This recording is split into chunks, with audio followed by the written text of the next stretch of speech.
This clip is brought to you by SaveWithConrad.com.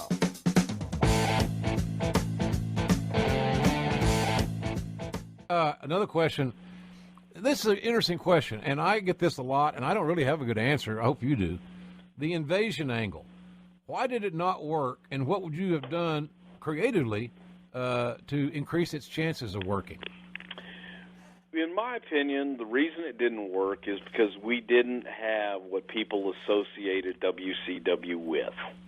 And due to, as you know, the contractual situations with AOL, Time Warner, with the big guys like Goldberg and Hall and Nash and all those guys that they had associated in that hot NWO run of WCW, we didn't have any of those guys when they came over, when we bought WCW. Mm-hmm. We didn't assume any of those contracts, and I don't blame one single guy for not wanting to make that jump when they had guaranteed money to sit at home. I think that's the biggest reason. I think that it was not the WCW that people wanted to see coming in. I agree.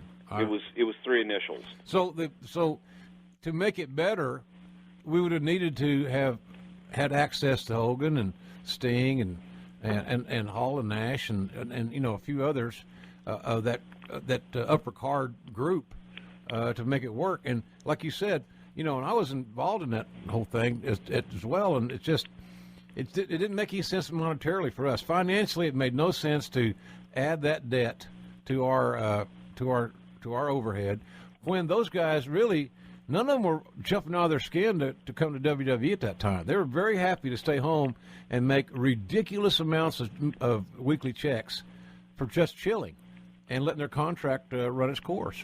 Exactly, and I think that the audience didn't really understand that, and you can't explain that. You can't go on the air and say, "Okay, folks, here's the situation," but that was the reality of it. And I'll never forget when we were sitting in the conference room at the TV studio, and we were going over everything, and got some of those numbers, and it was like not in a million years. And he said, "We'll build our own. We'll make our own WCW," and it just wasn't the same. It wasn't the WCW the audience knew. No, sure. Or wanted. That was a key thing. The irony that we stole, what did we get, one really good pay-per-view out of it? Yeah, if you want to call it a good one, but yeah, that's about it. But I mean, numbers-wise, didn't have that's it. Did it do a nice number? I don't know artistically how it was. I don't even remember that, but I know it seemed like it numbers-wise, it did a pretty nice number of buys. It did, and I want to say it was July that we did it, but it was essentially with our guys. It was with Austin and those guys going over to the WCW side, remember? Mm-hmm. And it was, so yeah, it was all our guys splitting up. But I think that the audience was hoping that, okay, here's where they're going to bring in the big dogs. Mm-hmm.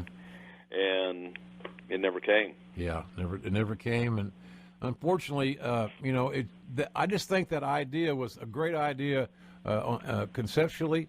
It's just we didn't have all the parts we needed to make it work, you know? Yeah. So, Hey, it's Conrad Thompson. Thanks for checking out the podcast here on YouTube. Be sure to hit the subscribe button and the notifications bell so you get a notice anytime we upload some new content.